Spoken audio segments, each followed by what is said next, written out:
नमस्कार.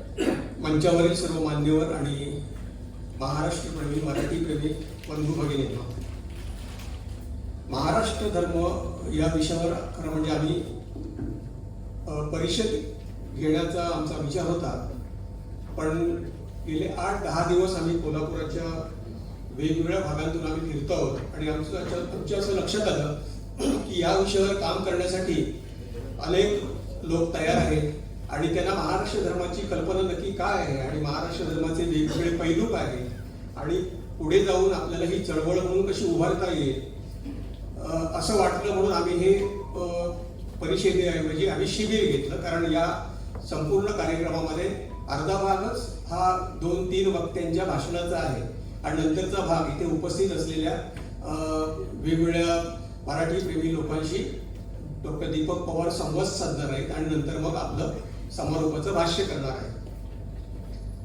महाराष्ट्र धर्माच्या चर्चेची सुरुवात करण्यापूर्वी आम्ही एक काम चालवू अशी व्याख्या केलेली आहे की महाराष्ट्र धर्म म्हणजे काय. डॉक्टर दीपक पवार काही वर्षांपासून महाराष्ट्र धर्मासाठी मराठी कारण अशा प्रकारची संज्ञा वापरत आलेली आहेत आणि ही संज्ञा ज्या अर्थाने आम्ही वापरतो त्याच अर्थाने महाराष्ट्र धर्म या नावाचा शब्द अलीकडे आम्ही वापरू लागलो आहोत. आणि हा शब्द काही आम्हीच पहिल्यांदा वापरला असं नाही, तर साने गुरुजी, विनोबा भावे, संयुक्त महाराष्ट्राच्या चळवळीतील अनेक लोक, राजाराम शास्त्री भागवत, अनेकांनी महाराष्ट्र धर्म ही संकल्पना वापरलेली आहे आणि त्याच्यामध्ये अर्थाच्या संदर्भामध्ये फार बदल नाही. महाराष्ट्र धर्म हा एक प्रादेशिक धर्मनिरपेक्ष पुरोगामी विचारांचा अशा एक सार्वजनिक आचार धर्म आहे, अशी एक त्याची मूळ कल्पना आहे. आम्ही एक काम चालवू अशी जी व्याख्या केली आहे ती व्याख्या मी इथे सांगतो, म्हणजे मग इतर वक्ते जे या विषयाच्या अनुषंगाने आपापल्या विषय क्षेत्रामध्ये बोलणार आहेत त्याला एक संदर्भ चौकटी आहे. महाराष्ट्र धर्म म्हणजे काय? मराठी भाषा, मराठी माणूस, महाराष्ट्र ही ज्याच्या केंद्रस्थानी आहे, ज्ञानोबा तुकोबांचा ज्याला सांस्कृतिक वारसा आहे, शिव फुले आंबेडकर यांचा पुरोगामी विचार हा ज्या धर्माचा पाया आहे, जाती धर्माच्या भेदभाववादी वर्चस्ववादी आचरणाला ज्याचा विरोध आहे आणि धर्म पंथ जात एक मानतो मराठी ही ज्याच्या अनुयायांची भाषिक ओळख आहे, असा लोकशाहीवादी, धर्मनिरपेक्षतावादी, जाती अंतवादी, पर्यावरण स्नेही, वैज्ञानिक जाणीवेचा धर्म म्हणजे महाराष्ट्र धर्म, अशी ही आमची व्याख्या आहे. आता मी मला जो विषय दिलेला आहे तो धर्म, भाषा आणि महाराष्ट्र धर्म. आता साधना गोरे यांनी सांगितलं की हे शिबिर म्हणून आम्ही पहिल्यांदा जरी घेत असलो तरी मराठी अभ्यास केंद्राची स्थापना 2009 साली झाली. 2000 साली पहिलीपासून इंग्रजी या विषयाच्या आंदोलनामध्ये डॉक्टर दीपक पवार, मी आणि इतर अनेकांनी भाग घेतला होता. त्यानंतर 2007 साली 11वी-12वी या स्तरावर मराठी विषयाला माहिती तंत्रज्ञान हा विषय पर्याय म्हणून देण्याचा ज्यावेळी सरकारने निर्णय घेतला त्यावेळी देखील त्याच्या विरोधामध्ये आम्ही आवाज उठवला होता. पण ढोबळपणाने आम्ही महाराष्ट्र धर्म आणि मराठी भाषा, मराठी शाळा, मराठी संस्कृती यांचा एकात्मतेने विचार करतच होतो. पण गेल्या वर्षी हिंदीच्या संदर्भामधील जे आंदोलन झालं त्यातून महाराष्ट्रामध्ये एक भाषिक जाणीव अशी निर्माण झाली. त्यामुळे आम्हाला असं वाटलं की हा विषय पुन्हा एकदा आपण लोकांपर्यंत घेऊन जावा आणि म्हणून धर्म, भाषा आणि महाराष्ट्र धर्म यांचं काय नातेसंबंध आहे याचा विचार करा. ज्यावेळी आम्ही मराठीच्या चळवळीला सुरुवात केली त्यावेळी संपूर्ण समाज काही फार मराठीच्या बाजूने उभा होता असं चित्र नव्हतं. किंबहुना मराठीची चळवळ चालवणारे लोक हे इंग्रजी विरोधी, बहुजन समाजाच्या विरोधी, समाजामध्ये भांडणं लावणारे, फुटीरतावादी अशा प्रकारच्या काही शेलक्या विशेषणांनी आमच्या चळवळीकडे पाहत होते. त्यावेळेपासून आम्ही सांगत होतो की भाषेची चळवळ आणि धर्म, जाती याच्याविषयीच्या चळवळी यांच्यामध्ये मूलभूत असा फरक आहे की भाषा आणि धर्म या दोन स्वतंत्रपणे कोटी आहेत आणि त्यांना आपल्या राज्यघटनेमध्ये एक स्वतंत्रपणे स्थान. हा काय फरक आहे मुळामध्ये? भाषा ही इतकी व्यापक संकल्पना आहे, तर भाषेचं स्वरूप, भाषेची उद्दिष्ट आणि धर्माचं स्वरूप आणि धर्माची उद्दिष्ट, प्रयोजन याच्यामध्ये मूलभूत असा फरक आहे की धर्म ही पूर्णपणे व्यक्तिगत, खाजगी आणि आपापल्या प्रार्थनास्थळापुरती मर्यादित अशा प्रकारची गोष्ट आहे. आणि भाषा ही व्यापक, सामाजिक, सांस्कृतिक, मानवी संवेदनांशी निगडीत आणि निर्मितीशी निगडीत अशा प्रकारची एक व्यापक मानवी प्रगतीला एक सामाजिक, आर्थिक संसाधन पुरवणारी अशा प्रकारची गोष्ट आहे. आणि त्यामुळे धर्म आणि भाषा यांचा संबंध ज्यावेळी आपण येतो आणि ज्यांची त्यावेळी तुलना करतो, त्यावेळी आपण भाषा, धर्म आणि जाती यांची एकत्र मोड आपल्याला बांधण्याची सवय झालेली आहे. मधल्या काळामध्ये लोक असं म्हणायचे की भाषेच्या आधारामध्ये समाजामध्ये भांडणं नको, वाद नको, विवाद नको. ही एका मर्यादित अर्थाने खरंच आहे की भाषेच्या आधाराने भांडणं नको, पण भाषेच्या आधारावर अजिबात भेदभावच नको असं आपल्याला काही म्हणताच येणार नाही. कारण भाषेचं स्थानच वेगळं आहे की जगामध्ये भाषेचा एक मर्यादेपर्यंत वर्चस्व आणि भेदभाव असा राहिल्यामुळे जगामध्ये आज 6-6.5 हजार भाषा टिकून आहे. आणि ही जी भाषिक विविधता आहे ती जगाच्या सांस्कृतिक विविधतेचा आधार आहे. आणि म्हणून जगातील भाषा जर टिकवायची असतील तर प्रत्येक समाजाने आपापल्या भाषेला महत्त्व देऊन, किंबहुना त्या भाषेमध्ये प्रगती करून आपली प्रगती करायला पाहिजे आणि भाषेचं वैविध्य आणि संस्कृतीचं वैविध्य हे जपलं पाहिजे, अशा प्रकारचा भाग आहे. आपल्याला आठवत असेल की राज्यघटनेच्या कलम 11 ते 19 याच्यामध्ये आपल्या मूलभूत अधिकारांचं वर्णन आहे. आणि ते वर्णन कसलं आहे तर सामाजिक समतेच्या संदर्भामध्ये आणि संधींच्या समानतेच्या संदर्भामधलं आहे. त्यातलं 15वं कलम जे आहे ते कोणकोणत्या बाबतीत समाजामध्ये, नागरिकांमध्ये भेदभाव करता येणार नाही याचं वर्णन त्याच्यामध्ये आलेलं आहे. आणि ते सांगत असताना घटनाकारांनी 5 गोष्टींचा उल्लेख केलेला आहे. म्हणजे कोणत्या गोष्टींनी नागरिकांमध्ये भेदभाव करता येणार नाही तर जातीच्या आधारे करता येणार नाही, धर्माच्या आधारे करता येणार नाही, वंशाच्या आधारे करता येणार नाही, लिंगाच्या आधारे करता येणार नाही आणि 5वी गोष्ट म्हणजे जन्मस्थानाच्या आधारे करता येणार नाही. आता याच्यामध्ये भाषेचा उल्लेख कुठेही नाही. हा उल्लेख का नसावा बरे? भाषेच्या आधारे समाजामध्ये भेदभाव करू नये असं घटनेमध्ये कुठेही म्हटलेलं नाही. पण मुख्य भाषा म्हणजे 8व्या शेड्यूल मधल्या भाषा आणि भारतामध्ये असलेल्या वेगवेगळ्या भागांमध्ये असलेल्या बोली स्वरूप अशा प्रकारच्या भाषा यांच्यामध्ये बहुसंख्याकांच्या भाषा आणि अल्पसंख्याकांच्या भाषा यांचं जतन आणि संवर्धन होण्यासाठी काही निर्बंध त्याच्यामध्ये घातलेले आहेत. पण भाषेच्या आधारे समाजामध्ये भेदभाव नको असं अजिबातच म्हटलेलं नाही. त्यामुळे भाषिक अस्मिता, भाषेचा अभिमान, आपापल्या भाषेचा आग्रह धरणे ही अत्यंत वैध अशा प्रकारची गोष्ट आहे. त्यामुळे लिंग्विस्टिक डिस्क्रिमिनेशन हे काही मर्यादेपर्यंत हे लेजिटिमेट डिस्क्रिमिनेशन आहे आणि ते राहिलं तरच आपापल्या भाषा आपल्याला टिकता येईल. याच्या उलट मध्यंतरी राष्ट्रीय स्वयंसेवक संघाचे प्रमुख भागवत यांनी असं म्हटलं की समाजामध्ये भाषिक अस्मिता निर्माण होणे हा एक आजार आहे. खरं म्हणजे भारत हा धर्मनिरपेक्ष देश आहे आणि अधिक स्पष्टपणे बोलायचं झालं तर भारत हा धर्मनिरपेक्ष देश आहे आणि भाषा सापेक्ष देश आहे. भारतामध्ये वेगवेगळ्या राज्यांमध्ये किती भाषा आहेत आणि त्या भाषांचं जतन आणि संवर्धन होण्यासाठी त्या सगळ्या भाषांना संरक्षण आहे.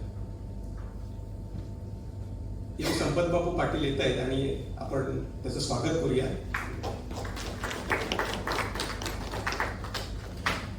तर भाषा हा धर्मनिरपेक्ष देश असल्यामुळे भाषेच्या आधारे समाजामध्ये भेदभाव करणे, वर्चस्ववाद जपणे, जोपासणे ही गोष्ट मात्र निषिद्ध आहे आणि ती घटनेला मान्य नाही. धर्माचा संबंध जो आहे, जो महाराष्ट्र धर्मामध्ये धर्म ही संज्ञा आम्ही जी वापरलेली आहे ती कुठलाही उपासना पंथ या अर्थाने वापरलेली नाही. महाराष्ट्र धर्म याच्यामध्ये जी धर्म संज्ञा आहे ही उपासना पंथ या अर्थाने वापरली नाही, तर सत्य, अहिंसा आणि आपला सामाजिक कर्तव्य या अर्थाने ती वापरलेली आहे. धर्माचा संबंध श्रद्धेशी आहे आणि भाषेचा संबंध बुद्धीशी आहे. प्रज्ञेशी आहे, निर्मितीशी आहे. धर्माचा पुढचा संबंध हा त्याचं स्थान जे आहे ते वैकल्पिक आहे. मी माझा धर्म, माझ्या त्याविषयीच्या आचरणाच्या पद्धती, त्याची स्वीकृती अस्वीकृती हा माझा व्यक्तिगत अधिकार आहे. धर्म ही गोष्ट भाषे इतकी अनिवार्य नाही. अनेक लोक नास्तिक असू शकतात. धर्माचं त्यांच्या निघून दिलेलं जे नित्यकर्म आहे त्या नित्यकर्माचं पालन करतील किंवा करणार नाही. पण भाषेच्या संदर्भामध्ये तुम्हाला जर प्रगती करायची असेल, समाजाचा एक घटक म्हणून राहायचं असेल, तर तुम्ही ती भाषा शिकून घेणे, त्या भाषेमध्ये व्यवहार करणे आणि अधिक प्रगती करायची असेल तर त्या भाषेवर प्रभुत्व संपादन करणे, ह्या गोष्टी आपल्याला अनिवार्य आहेत आणि त्या वाटतात आणि आपण ते करत असतो. तेव्हा भाषेचा संबंध सामाजिक आणि व्यक्तिगत प्रगतीशी आहे, विकासाशी आहे, भौतिक प्रगतीशी आहे. आणि म्हणून ज्यावेळी आपण असं म्हणतो की मराठी शाळा बंद होऊन इंग्रजी शाळेकडे पालक आपल्या मुलांना पाठवत आहेत, याचा एक स्पष्ट अर्थ आहे की भाषा हे सामाजिक आर्थिक संसाधन आहे, सोशो इकॉनॉमिक रिसोर्स आहे. म्हणजे वीज आहे, पाणी आहे, जे अत्यावश्यक आहे प्रगतीसाठी. त्याप्रमाणे भाषा ही अशी गोष्ट आहे की जर आपल्याला व्यक्तिगत पातळीवर आणि समाजाच्या पातळीवर जर प्रगती करायची असेल तर ते एक संसाधन आहे. आणि त्यामुळे श्रद्धेशी संबंध असलेला धर्म हा वैयक्तिक आहे. त्याची स्वीकृती अस्वीकृती ही सुद्धा स्वेच्छाधीन आहे. पण भाषेच्या संदर्भामध्ये इतकी व्यापकता आणि इतकी अनिवार्यता आहे की जर समजा एखादी भाषा आली नाही तर आपण मागे पडू व्यवहारामध्ये, अशा प्रकारची स्थिती आहे. आणि पृथ्वीवरचे बहुतेक सगळे समाज जर तुम्ही पाहिले तर जे समाज भाषा केंद्रीय आहेत की नाही तेच प्रगत आहेत. आणि जे आत्यंतिक धर्मनिष्ठ आहे, धार्मिक वर्चस्ववादी आहे, दोन किंवा अनेक धर्मांमध्ये तेढ निर्माण करून सतत संघर्षशील राहणारे आहेत, ते समाज मागासलेले आहेत.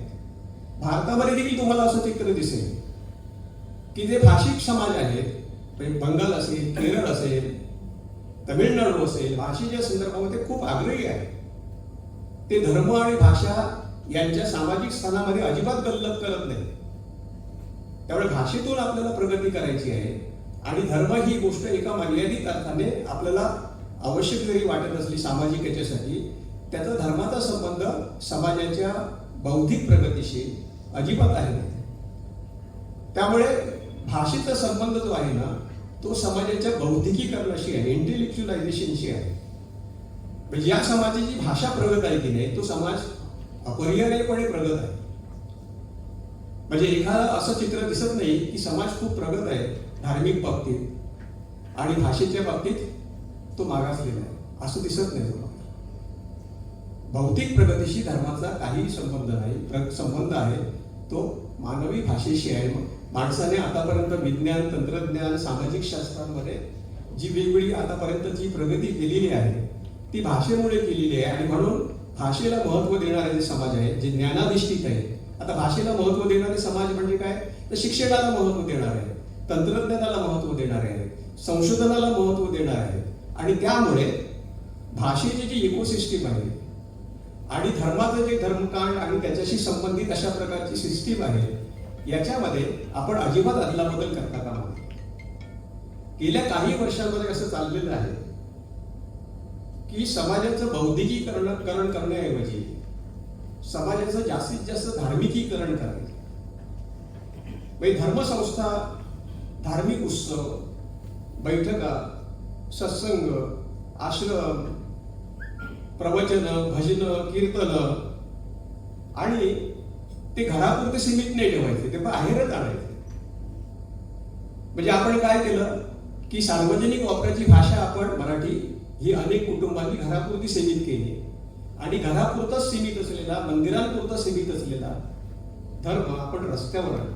बघा, म्हणजे याच्यामध्ये धर्माच्या, तुम्ही मुंबईमध्ये कुठल्याही उत्सवाच्या वेळी जा, 10 दिवस 9 दिवस अतिशय वेगवेगळ्या पद्धतीने, म्हणजे खरं म्हणजे मी घराबाहेर पडल्यानंतर मी हिंदू आहे, मुस्लिम आहे, ख्रिश्चन आहे याचा काही संबंध नाही. पण मी तोंड उघडल्यावर मी मराठी आहे, कन्नड आहे, कोणी आहे हे दर्शवतो. पण आता एक अशा प्रकारे झालं की धार्मिक प्रतीक जी आहेत, टिळा असेल किंवा आणखी काही असेल, हा मनुष्य बाहेर विशिष्ट धर्माचा आहे असं वाटलं पाहिजे. त्यामुळे भाषेची दृश्यात्मकता कमी झाली तरी चालेल, भाषेचा आवाज कोणता तरी चालेल, पण धर्माची दृश्यात्मकता वाढली पाहिजे, धर्माचा आवाज वाढला पाहिजे सगळ्यांपर्यंत. हे खरं म्हणजे धर्मनिरपेक्ष देशामध्ये सुसंगत नाही. आणि म्हणून अशा प्रकारची वैचारिक स्पष्टपणे भूमिका घेऊन की तुम्ही भाषा आणि धर्म याच्यामध्ये अजिबातच गल्लत करू नये. प्रत्येकाला आपला धर्म आचरणात आणायचं स्वातंत्र्य आहे, पण धर्माची जागा, भाषेची जागा धर्माला घेऊ देऊ नका. आपल्याकडे एकीकडे मराठी शाळा बंद पडत आहेत, वाचनाला नाहीये गावागावांमध्ये, पण तुम्ही धर्मसंस्थेच्या संदर्भामधली सगळी प्रतीकं आणि सगळ्या वास्तू आणि सगळ्या संस्था बघा, गेल्या 9-10 वर्षामध्ये प्रचंड प्रमाणामध्ये वाढलेले आहेत. त्या तुलनेने भाषेचं जे चर्चा विश्व आहे ते अत्यंत आकुंचित कमी झालेलं आहे. मी तुम्हाला गेल्या वर्षीचा अनुभव सांगतो की डॉक्टर मिलिंद मार्शे हे मराठीतले चांगले भाषा अभ्यासक आहेत. डॉक्टर राजू शेट्टी सर आले, त्यांचं आपण स्वागत करूया.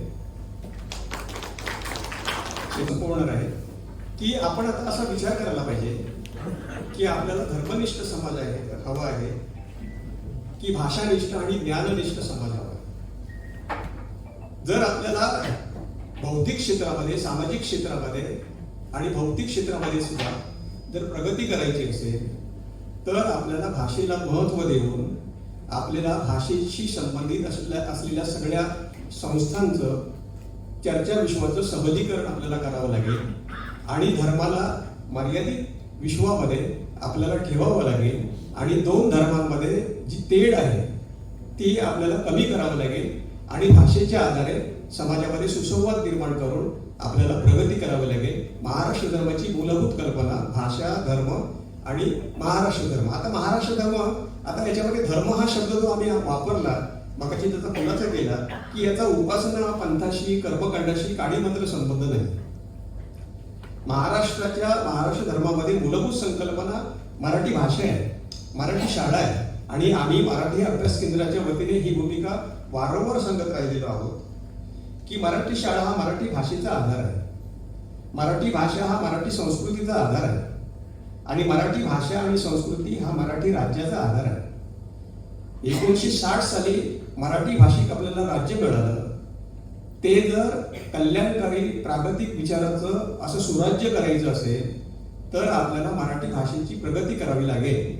आज तुम्ही एक बातमी ऐकली असेल आणि त्याच्यावर मी फेसबुकवर पोस्ट देखील टाकली की नव्या मुंबईमध्ये महानगरपालिकेने आपल्या आधी सर्व शाळा महापालिकेच्या ह्या इंग्रजीमध्ये रूपांतरित केल्या आणि आता या वर्षापासून ज्या बालवाडी आहेत त्या बालवाडी सुद्धा इंग्रजीमध्येच त्यांनी केलेल्या आहे. म्हणजे ही एक प्रकारे मराठीची भ्रूण हत्या आहे. आता याच्यामध्ये शास्त्र काय, शास्त्र याच्यामध्ये हे आहे की समाजाच्या 2 पिढ्यांमध्ये जे भाषिक आणि सांस्कृतिक संक्रमण आहे ते खंडित झालं. म्हणजे सगळ्यात कोवळ्या वयातील मुलांकडे जी मराठी भाषा आणि संस्कृती आपण पास ऑन करणार आहोत, पुढे नेणार आहोत, ती जर झाली नाही तर ती गोष्ट म्हणजे तुमच्या भाषेच्या डिजेनरेशनची, नाशाची, ऱ्हासाची सुरुवात आहे. आणि महाराष्ट्रामध्ये हे खूप मोठ्या प्रमाणामध्ये होऊ लागले आहे, याची चिंतेची गोष्ट आहे. आणि म्हणून मराठी शाळांच्या संदर्भामध्ये आम्ही सतत आवाहन करत असतो की मराठी शाळा ही गोष्ट अशी आहे की ती शाळा सोडून आपण मराठीचं काही भलं करू शकणार नाही. त्यामुळे महाराष्ट्र धर्माच्या केंद्रस्थानी मराठी भाषा, मराठी शाळा, मराठी माणूस, मराठी माणसाची संस्कृती, त्याचा रोजगार, त्याची घरं, अशा प्रकारची व्यापक मांडणी घेऊन महाराष्ट्राची धर्माची संकल्पना आम्ही समाजाच्या वेगवेगळ्या स्तरापर्यंत घेऊन जातो आहोत. आणि तुम्ही इथे जे आलात ते सर्वजण ज्यावेळी आपापल्या घरी जाल, आपापल्या गावी जाल, त्यावेळी धर्म आणि भाषा यांच्या संदर्भामधली जी स्पष्टता आहे महाराष्ट्र धर्मामध्ये ती अधिकाधिक लोकांपर्यंत पोहोचली पाहिजे. नाहीतर आता असलेला जो धार्मिक उन्माद आहे आणि धार्मिक विद्वेष आहे तो मराठी भाषेचाच नव्हे तर संपूर्ण मराठीच्या सांस्कृतिक आणि भौतिक विश्वाचा देखील नाश करायला कमी पडणार नाही. अशा प्रकारची अत्यंत वाईट परिस्थिती या दिवसामध्ये, अत्यंत प्रतिकूल परिस्थितीमध्ये आपण आलेलो आहोत. आणि मला माहिती आहे की ज्यांना धर्म आणि धर्माचं द्वेष आणि इतर गोष्टी यांच्याविषयी अधिक जे प्रखरतेने त्यांना जाणवतं त्याच्यापेक्षा प्रागतिक विचाराचा, पुरोगामी विचाराचा, धर्मनिरपेक्ष विचाराचा असा समाज जो आहे तो आता खूप कमी कमी होत झालेला आहे. काय होतं दुर्दैवाने की दुर्जन लोक जितके संघटित आणि सक्रिय असतात तितके सज्जन लोक सक्रिय आणि संघटित नसतात. सोशल मीडियावर आपल्याला अनेक आंदोलनं करतो आणि आम्ही आतापर्यंत सोशल मीडियावरून आम्ही आमचे अनेक व्हिडिओज वगैरे टाकलेले आहेत. पण आमच्या असं लक्षात आलं की भाषेची लढाई ही जमिनीवरची लढाई आहे आणि म्हणून अशा प्रकारच्या बैठका, अशा प्रकारची शिबिरं, अशा प्रकारच्या परिषदा ही आम्ही पुढच्या काळामध्ये घेणार आहोत. मी महाराष्ट्र धर्माच्या संदर्भामधली माझी प्राथमिक मांडणी केली आहे आणि पुढची सूत्र मी साधना भोरे यांना देतो.